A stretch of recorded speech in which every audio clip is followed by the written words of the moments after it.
Baik, Assalamualaikum warahmatullahi wabarakatuh. Kembali lagi bersama saya Diki Wahyudi dalam program wawancara eksklusif. Di setiap edisi kami akan selalu menghadirkan informasi-informasi penting, unik, dan menarik untuk Anda semua. Di edisi malam hari ini saya menghadirkan 3 tokoh tokoh pemuda yang sangat berpengaruh di Nusa Tenggara Barat. Pertama saya akan memperkenalkan ada Bung Aziz Muslim, mantan Ketua PMI Bali Nusra, yang juga Ketua Milenial NTB. Assalamualaikum Bung. Waalaikumsalam warahmatullahi wabarakatuh. Oke, baik. Di sampingnya ada Bung Arif Kurniadin, Ketua Bakdo ya, HMI Bali Nusra. Assalamualaikum Bang. Waalaikumsalam.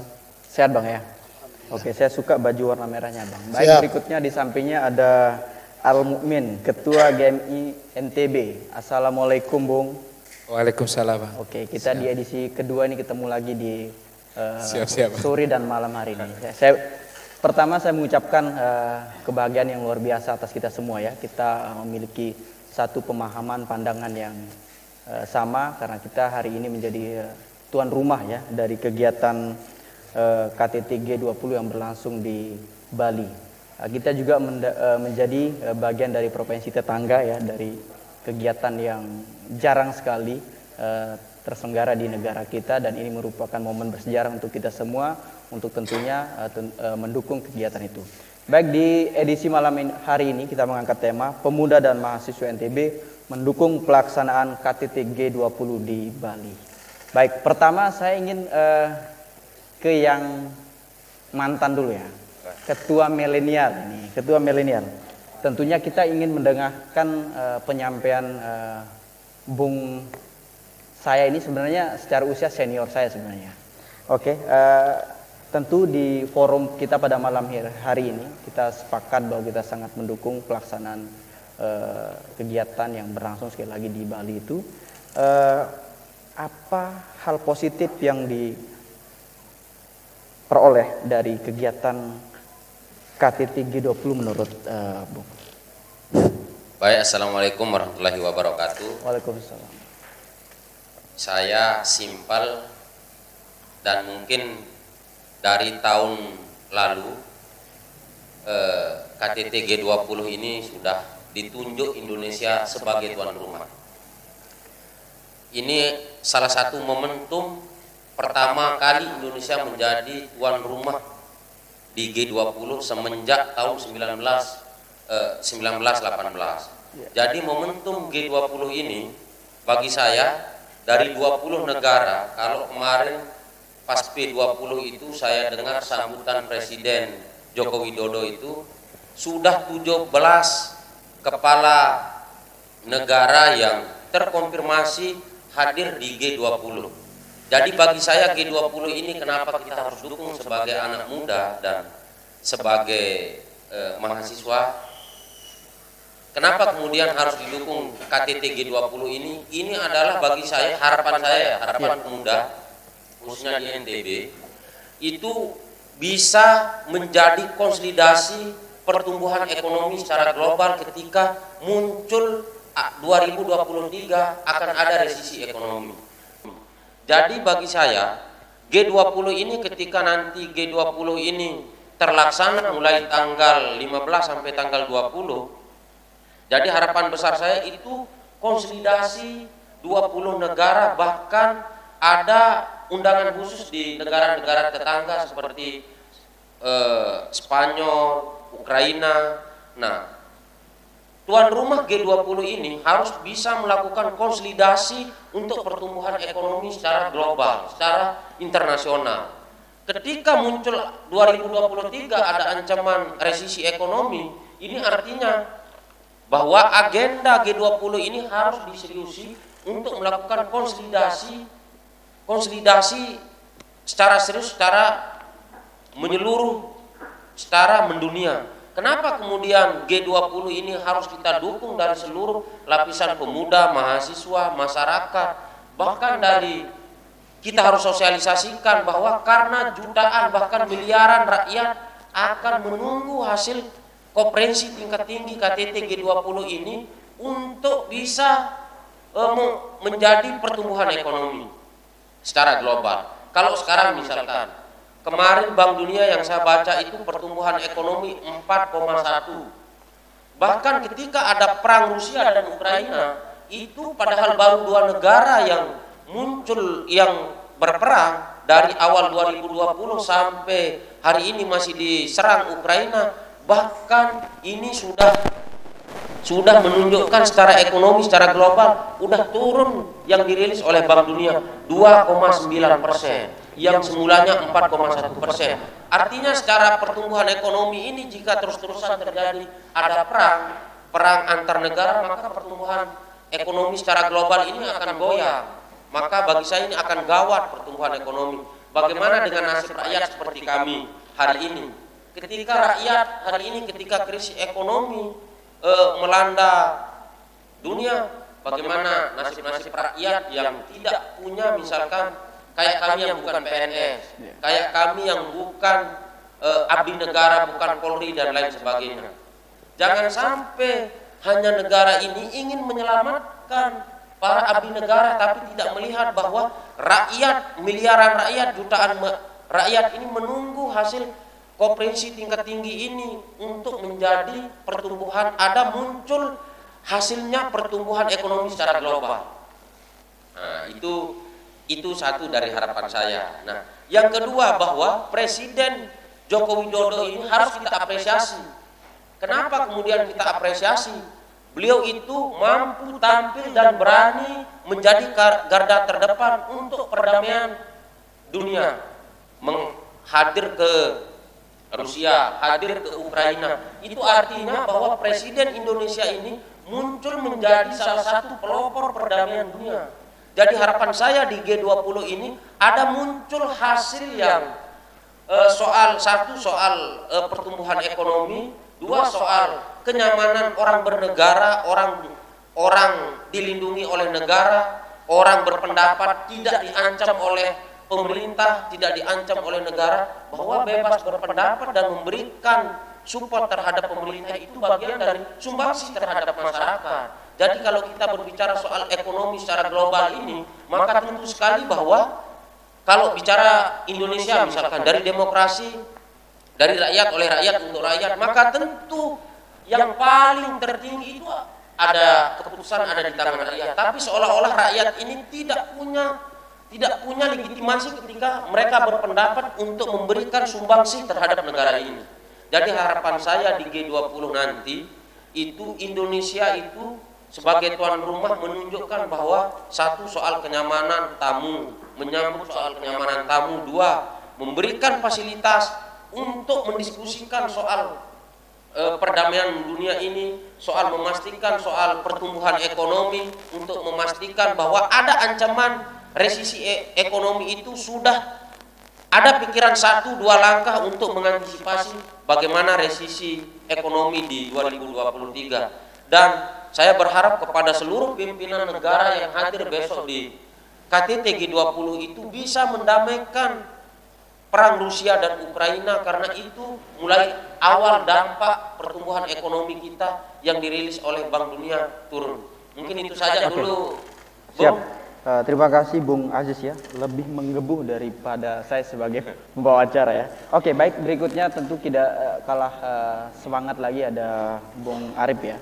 Tentu kita juga minta pandangan dan pendapat Bung Arif terhadap hal positif ya dari kegiatan KTT G20 yang berlangsung di Bali pada 15 sampai 16 November mendatang. Baik Bang, tanggapannya. Oke, baik, terima kasih. Assalamualaikum warahmatullahi wabarakatuh. Waalaikumsalam. Sejujurnya saya sepakat seperti apa yang disampaikan oleh saudara Bung Aziz, bahwa suatu kehormatan yang sangat luar biasa ketika bangsa Indonesia atau negara Indonesia mendapatkan mandat sebagai presidensi atau sebagai tuan rumah KTT G20, karena forum ini adalah forum yang kami anggap spesial bagi bangsa Indonesia, karena ada banyak hal. Di antaranya Indonesia diberikan kebebasan untuk menentukan tema segala macam, artinya hal-hal yang positif untuk kepentingan bangsa Indonesia atau negara Indonesia. Itu udah jelas. Terus kami melihat bahwa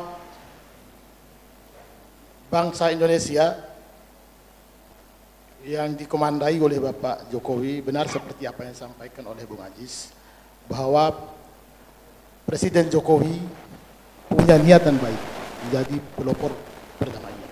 Dan itu dibuktikan bahwa beliau hadir langsung di dua negara, yaitu negara Ukraina dan Rusia. Beliau berharap sebenarnya, Presiden Putin, Presiden Rusia, Zelensky untuk hadir bersama di forum yang sangat luar biasa ini sebenarnya. Cuman Pak Presiden tidak memiliki kapasitas penuh, tidak memiliki kapasitas penuh dalam rangka memaksakan kedua belah pihak untuk hadir di forum tersebut. Artinya forum ini sebenarnya lahir berdasarkan berbagai macam persoalan. Salah satunya adalah persoalan krisis ekonomi. Pada tahun 1987, 88 Indonesia mungkin sering kita dengar krisis moneter. Sejujurnya di luar daripada kelompok G20 ini ada kelompok G7. G7 yang beranggotakan negara-negara maju.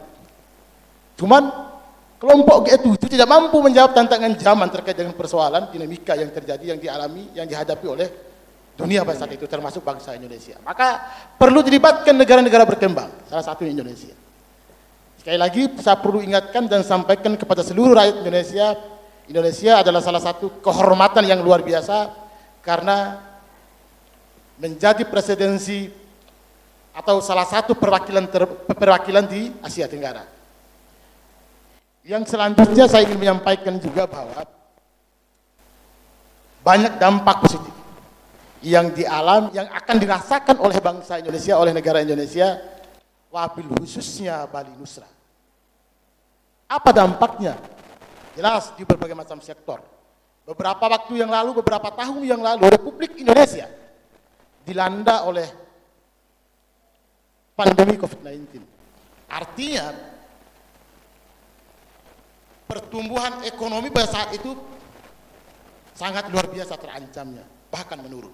Dan itu barusan disampaikan oleh Bung Ajis, terlepas daripada efek daripada perang antara dua negara, antara Rusia dan Ukraina. Tapi pengaruh COVID-19 sangat luar biasa dan dirasakan langsung oleh lautan rakyat Indonesia, termasuk rakyat di akar rumput. Nah, artinya lewat pertemuan itu, termasuk urusan sektor pariwisata ya, yang secara besar merasakan langsung dampaknya. Kami melihat di sektor pariwisata akan kembali kita bumikan lagi lewat beberapa turis atau kepala negara yang hadir di Bali nanti. Di sektor termasuk sektor UMKM ya, banyak hal di transportasi, artinya banyak hal yang akan menjadi dampak positifnya. Maka kami di Batku HMI Bali Nusra menyatakan sikap secara total mendukung G20 ini karena kita menilai bahwa akan membawa dampak positif. Terserah kalau ada kawan-kawan yang mau menolak kan, itu hak kawan-kawan dan kami tidak bisa batasi. Tapi kami menilai secara objektif bahwa itu akan berpengaruh dan berdampak positif bagi bangsa Indonesia. Selanjutnya, Bang, saya ingin menyampaikan juga bahwa kalau tidak salah 20 tahun, baru 20 tahun ya. Dengan ini ya, Indonesia mendapatkan mandat itu, mendapatkan tugas tersebut sebagai presidensi atau sebagai tuan rumah. Maka sejujurnya persoalan ini tidak ada alasan untuk kita tidak mendukung secara total. Seperti apa yang saya sampaikan tadi, bahwa pasti akan membawa dampak yang positif. Kemarin kita sempat mendiskusikan persoalan dampak dan dampak positif dan negatif. Termasuk kami tegaskan di situ bahwa tidak ada satupun elemen organisasi yang nasional ya, yang mengatakan menolak terkait dengan persoalan G20 ini. Kenapa tidak menyatakan menolak? Karena jelas membawa dampak positif bagi perkembangan bukan hanya ekonomi global sebenarnya, tapi ekonomi kerakyatan pun akan berkembang. Saya pastikan itu. Terus saya ingin menyampaikan bahwa bukan hanya persoalan berbicara ekonomi ya di forum itu ya, ada banyak hal. Termasuk persoalan kesehatan, apalagi kita barusan dilanda COVID-19 atau bencana non alam yang disebabkan oleh COVID-19. Banyak yang perlu kita benahi, perlu kita perbaiki. Terus yang kedua seperti yang Bung Aziz sampaikan, termasuk membicarakan persoalan perdamaian dunia. Kan belum menemukan titik ketemu masalahnya. Jangan berbicara tidak mendapatkan efek dari pertempuran itu. Sangat luar biasa efeknya. Dan itu jelas disampaikan oleh Bung Aziz berapa menurunnya angka PDB-nya, pendapatannya, bukan saja Indonesia, tapi negara-negara di dunia ini mendapatkan dampak negatif dari konflik antar dua negara ini. Maka Pak Jokowi wajib kita apresiasi dengan semangat yang tinggi ingin menjadi pelopor perdamaian sesuai dengan amanat Undang-Undang Dasar. Kira-kira seperti itu untuk sementara waktu ini. Baik, terima kasih Bung Arif ya. Ternyata lebih menggebu juga ternyata menyampaikan. Dan terakhir di sebelah kanannya ada Bung Al-Mumin ya. Mungkin saya rasa tanggapan beliau lebih seperti apa. Kita akan dengar langsung. Silakan Bung. Oke, baik Bang. Terima kasih. Assalamualaikum warahmatullahi wabarakatuh. Kami khususnya di ini prolog aja dulu Bang, sebelum masuk ke soal itu. Sejujurnya tugas dari mahasiswa pada khususnya senantiasa mengawal isu-isu yang berkembang hari ini. Termasuk G20 ini kan saya pikir menjadi satu hal yang harus kita kawal bersama. Karena ini juga menjadi eksistensi negara kita terhadap negara-negara global hari ini. Terutama yang saya lihat itu pada konteks peran diplomasi kita terhadap global hari ini Bang. Kemudian dampak besar terhadap diplomasi itu juga harus kita sampaikan. Karena jangan sampai ada narasi-narasi yang kemudian G20 ini hanya sebatas pertemuan kapitalisme kalau bahasa teman-teman itu, tapi juga menjadi narasi yang bermanfaat bagi seluruh rakyat Indonesia. Karena kita mengambil peran sebagai tuan rumah apa yang disampaikan oleh Ketua Batko tadi. Pada intinya Bang, kita mengetahui secara bersama bahwa Presiden Indonesia Joko Widodo sebagai Ketua Panitia Pelaksana Pertemuan antara negara ini telah sukses membawa mata Indonesia terhadap mata dunia hari ini.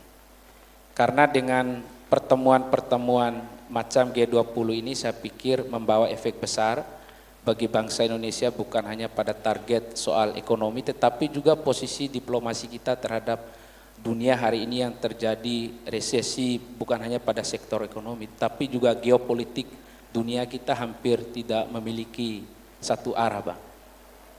Bahkan di tengah-tengah situasi seperti ini kita justru tidak boleh pesimis, tidak perlu berbicara hal yang melebihi daripada peristiwa itu. Kita optimis saja dengan kondisi kehadiran G20 ini, apalagi sentral daripada pertemuan ini di Bali Bang. Dan pertemuan itu menguntungkan bagi rakyat Indonesia karena yang saya baca itu ada 150 pertemuan nanti. Di dalam 150 pertemuan itu disitulah kesempatan besar bagi rakyat Indonesia, bagi bangsa Indonesia untuk menyampaikan hal-hal yang memang ada di sekitar kita, termasuk misal tentang ekonomi yang berkelanjutan, termasuk misal bicara tentang UMKM dan lain-lain. Saya pikir ini momentum yang tepat bagi bangsa Indonesia untuk kemudian menampilkan satu posisi yang bergening di mata dunia. selain kita bicara tentang politik pencitraan juga bagi bangsa Indonesia untuk menampilkan diri terhadap grand politik global hari ini. Yang kedua, Bang, yang saya lihat hari ini sebagai kaum muda, tentu pasti kami dididik untuk berpikir rasional, kemudian berpikir inovasi, karena kita juga tidak boleh tutup ruang terhadap kondisi bangsa hari ini. Tentunya melalui masukan-masukan, kemudian melaksanakan tugas-tugas yang menjadi kajian kami di mahasiswa ini, walaupun pertemuan itu berada di Bali, tetapi juga efek besarnya kan Nusa Tenggara Barat juga akan dampak besar, Bang. Nah, saya pikir momentum G20 ini bukan hanya sekedar pertemuan beberapa negara, tetapi juga misinya adalah kita punya kesempatan yang baik, dan kesempatan yang baik itu kita manfaatkan sebaik-baik mungkin.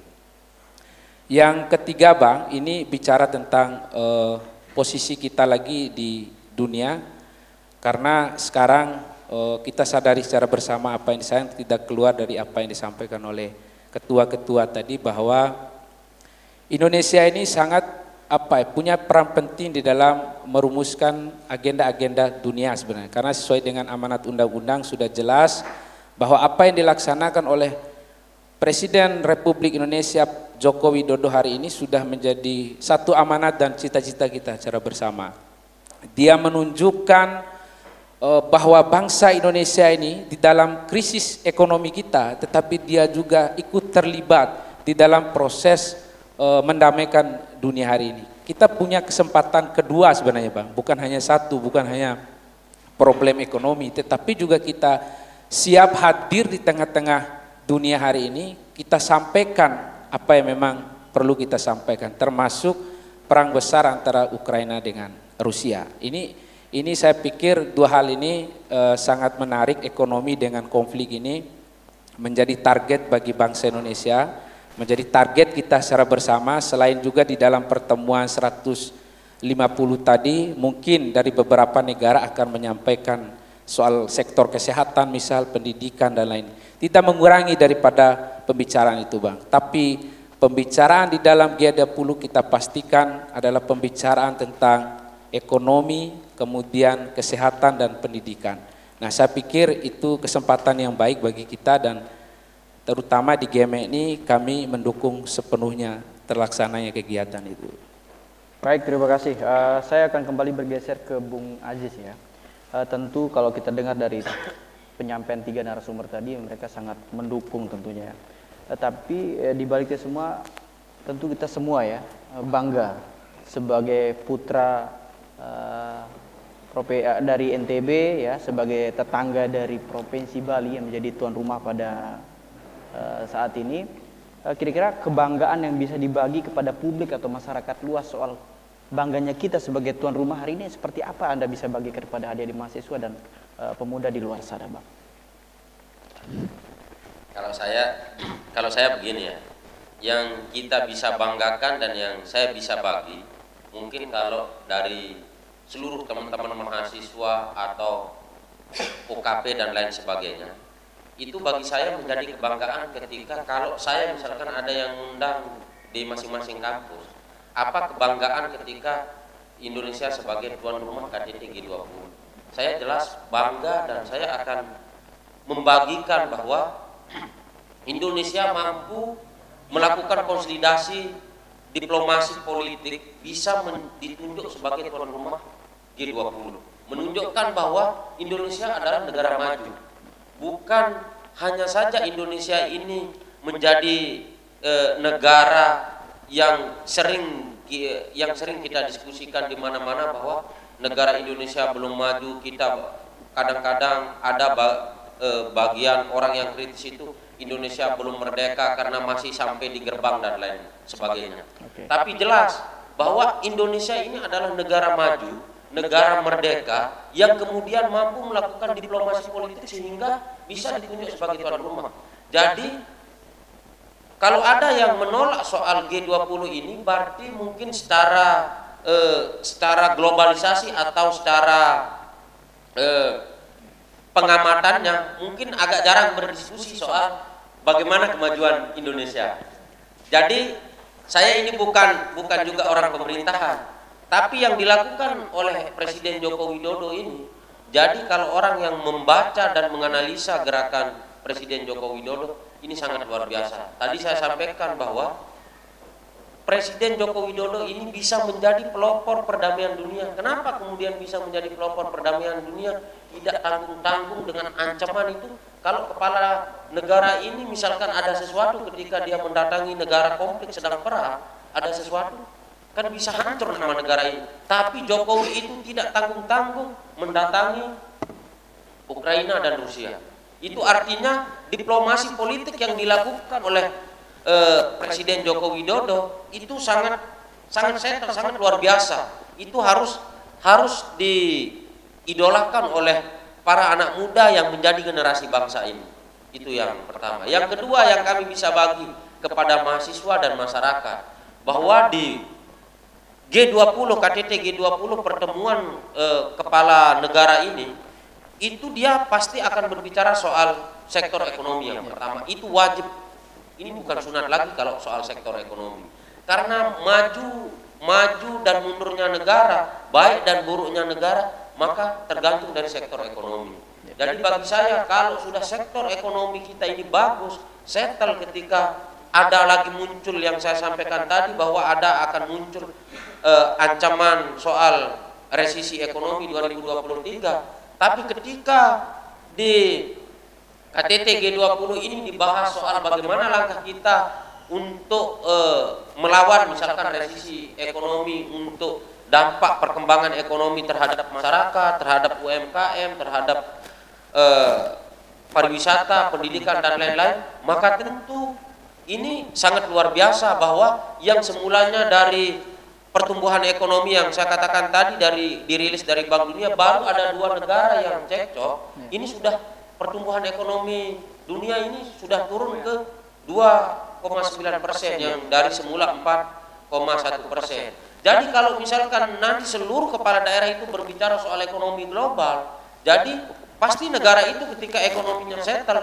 maka negara itu akan menjadi negara maju dan negara berkembang. Ini kan pertemuan di G20 ini pertemuan antara kepala negara, antara negara berkembang dan negara maju.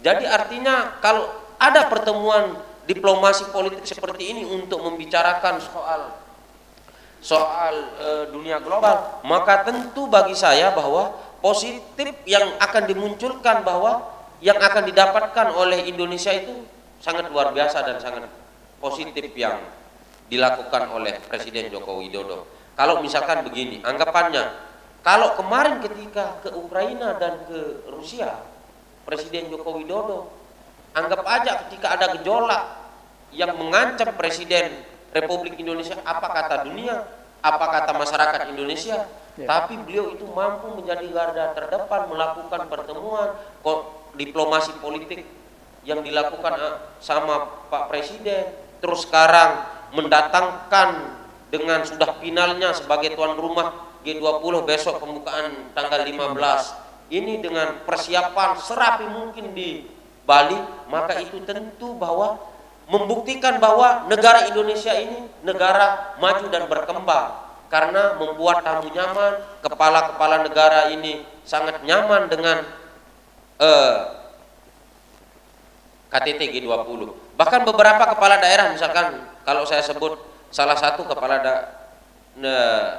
negara, salah satu Raja Salman Abdul Aziz, karena ada nama sedikit ini Bung ya.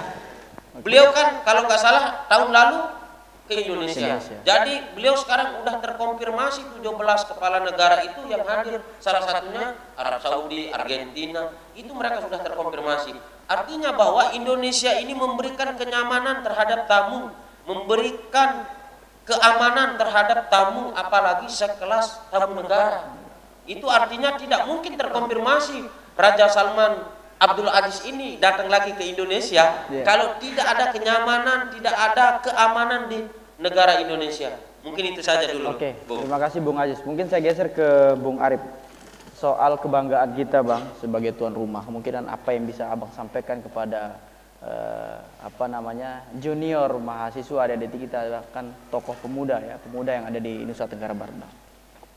Oke, baik, kalau urusan kebanggaan banyak sebenarnya ya. Apalagi Provinsi Nusa Tenggara Barat tetangga dekat ya.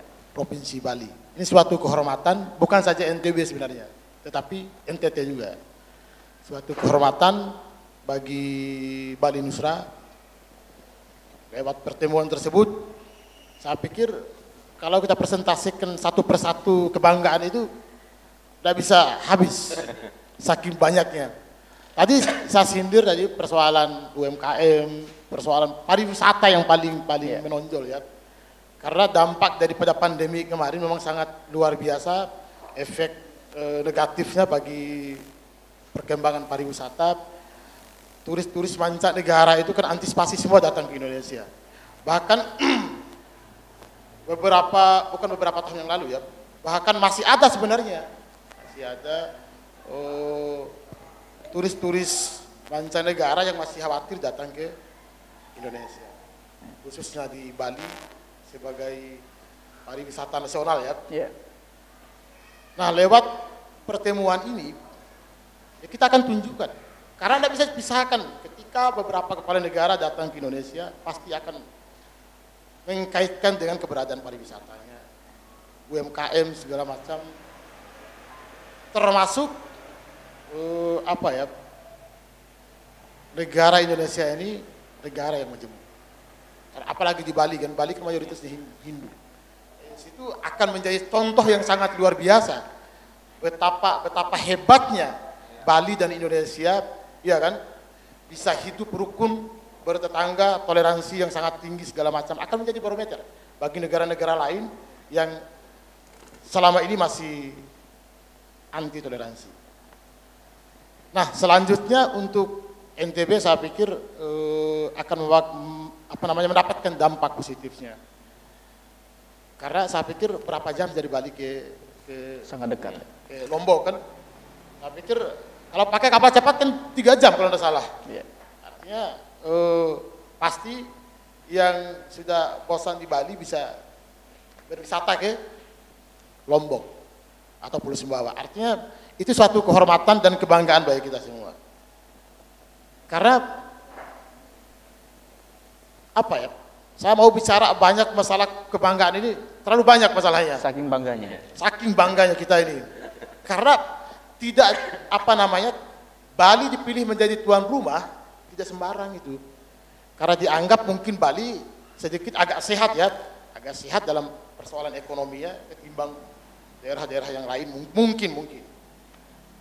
Karena ketika logikanya sederhana, ketika kita memberikan tugas kepada orang yang sakit, tidak ada cerita dia mampu menyelesaikan persoalan itu karena sakit masalahnya. Mungkin dianggap sedikit agak sehat. Walaupun dampak-dampak negatif itu pasca pandemi itu dirasakan Bali dan sekitarnya, termasuk di NTB dan NTT. Khususnya di seluruh dunia sebenarnya. Cuma tidak terlepas di Bali, NTB dan NTT yang memiliki pariwisata yang sangat luar biasa. Kira-kira seperti itu untuk sementara waktu ini, kebanggaan bagi kita. Okay. Baik, terima kasih Bung Arif. Kemudian saya geser kembali ke Bung Al Mukmin ya. Mungkin perlu juga ini kita berikan sedikit pencerahan mungkin ya pada adik-adik mahasiswa kita ya, pemuda kita yang ada di Nusa Tenggara Barat. Mungkin soal tadi yang sudah dibahas sama Bang Aziz dengan Bang Arif itu soal kebanggaan. Saking banyaknya kebanggaannya itu tidak bisa dilontarkan satu persatu. Nah, sekarang saya ingin minta tanggapan dari Bung Mukmin soal seperti apa kita ini, adik-adik mahasiswa, tokoh pemuda, masyarakat kita menyikapi ketika kita menjadi bagian dari tuan rumah sebenarnya dari kegiatan KTT G20 ini. Oke, baik Bang. Pertama, kalau di teman-teman mahasiswa khususnya kita yang digerakkan biasanya persoalan menolak dan tidak itu saya pikir tergantung bagaimana kita melihat pada sudut pandang seperti apa yang harus kita lihat gitu.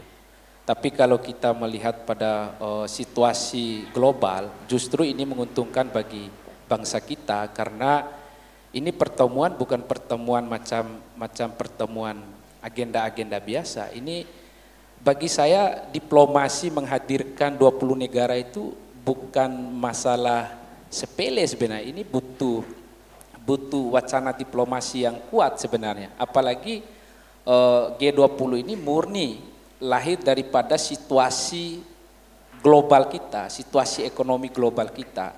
Dan itu yang memungkinkan kenapa kemudian saya sampaikan tadi bahwa Indonesia ini sangat punya peran penting di dalam soal-soal diplomasi. Maka kita sebagai generasi muda sebenarnya harus berpikir optimis terhadap hal-hal yang seperti ini. Kemudian yang kedua Bang,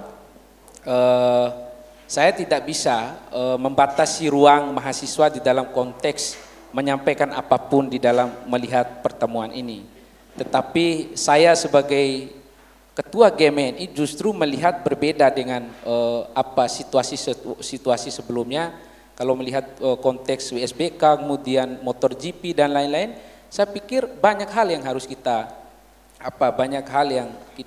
rasakan sebenarnya.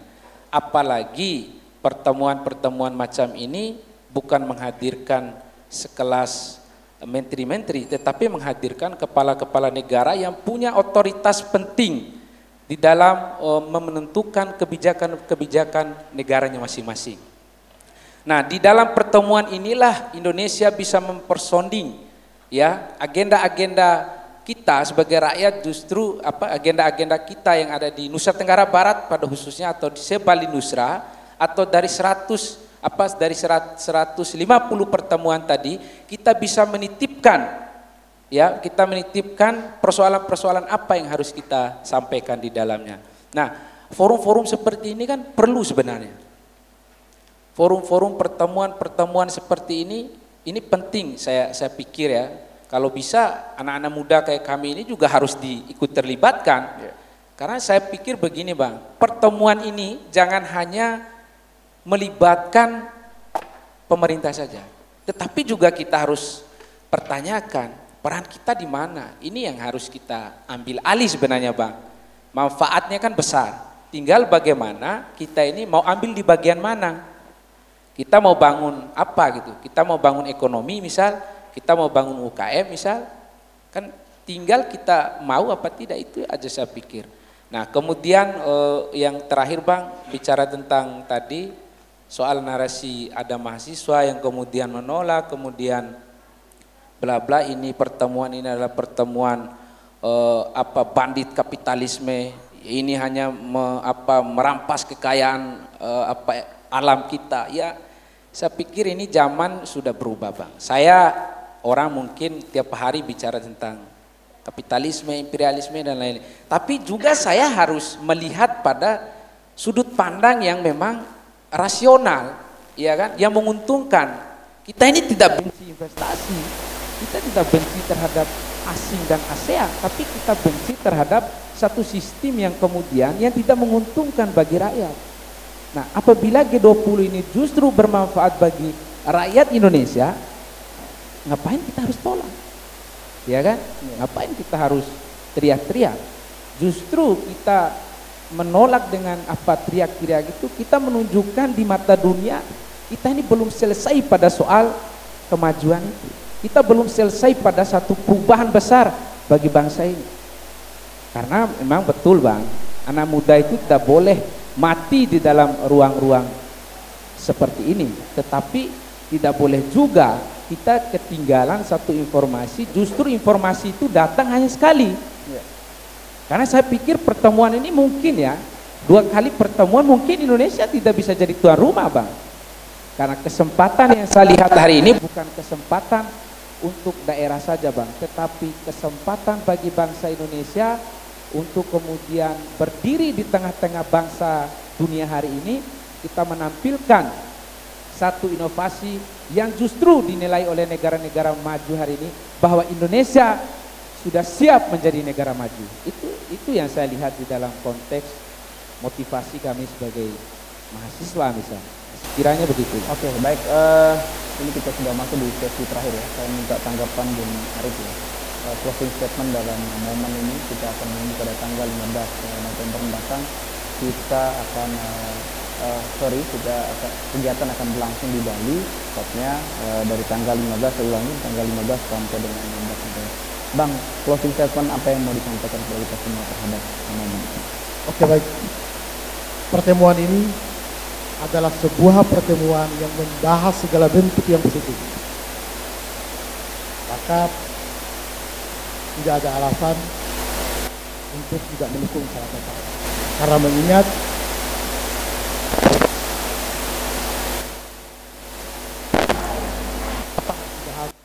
tiada lain tiada bukan untuk menjawab tantangan zaman ke depan. Kira-kira seperti itu. Oke, baik, berikutnya saya geser ke Bung Aziz ya. Silakan Bung Aziz, closing statement yang bisa disampaikan. Kalau saya mengapresiasi agenda G20 di Provinsi Bali dan mengapresiasi Presiden Joko Widodo telah melakukan diplomasi politik sehingga ditunjuk sebagai tuan rumah. Jadi saya hadir di sini menunjukkan sebagai perwakilan rakyat yang masih milenial, makanya pakai sandal. Jadi itulah salah satu alasan mewakili teman-teman rakyat milenial saya. Kebetulan itu ada dua kawan saya bawa, kenapa pakai sandal katanya. Saya akan mewakili kalian sebagai rakyat yang bebas merdeka berpendapat di Republik Indonesia ini. Jadi kita apresiasi Presiden Joko Widodo ini telah melakukan diplomasi politik sehingga bisa ditunjuk sebagai tuan rumah KTT G20. Itu saja. Oke, terima kasih Bung Aziz ya. Luar biasa juga ternyata perjuangannya sampai bisa ke tempat ini. Baik, selanjutnya terakhir kita ke Bung Al Mukmin. Siapa? Silakan dengan closing statement yang bisa sampaikan. Jadi Bang, kita ini hanya punya kesempatan sekali. Maka menurut saya manfaatkanlah kesempatan ini sebaik-baik mungkin. Karena pertemuan G20 ini yakin dan optimis akan ada efek besar bagi kita semua, bagi bangsa Indonesia, bagi rakyat Indonesia, bagi Nusa Tenggara Barat, khususnya Bali Nusra, karena ini menjadi agenda kita bersama. Yakin saja Bang bahwa apa yang dilakukan oleh pemerintah hari ini, khususnya pemerintah pusat melalui Presiden Joko Widodo, itu langkah yang kemudian yang gentle sekali. Ini menjadikan nama bangsa Indonesia bisa mengharumkan bukan hanya di sepak bola Bang, tetapi juga pertemuan-pertemuan seperti ini menjadi jawaban bagi kami juga. Rasa optimis saya mulai bangkit Bang dengan pertemuan-pertemuan ini. Bisa jadi ya Bang ya, bisa jadi 5 tahun, 10 tahun juga saya mungkin jadi kepala daerah dan saya akan melakukan hal yang seperti yang dilakukan oleh pemerintah hari ini. Yang terpenting hari ini adalah yakin dan percaya bahwa kesempatan itu hanya sekali, maka manfaatkanlah kesempatan itu sebaik-baik mungkin. Sekian. Baik, terima kasih ya. Ada 3 narasumber yang berpengaruh ya, tokoh mahasiswa, tokoh muda yang ada di Nusa Tenggara Barat. Itu dia penyampaian dari 3 tokoh, ada 3 narasumber yang telah hadir pada malam hari ini di ruang wawancara eksklusif kita. Baik, sampai ketemu di edisi berikutnya. Saya Diki Wahyudi pamit undur diri. Wassalamualaikum warahmatullahi wabarakatuh.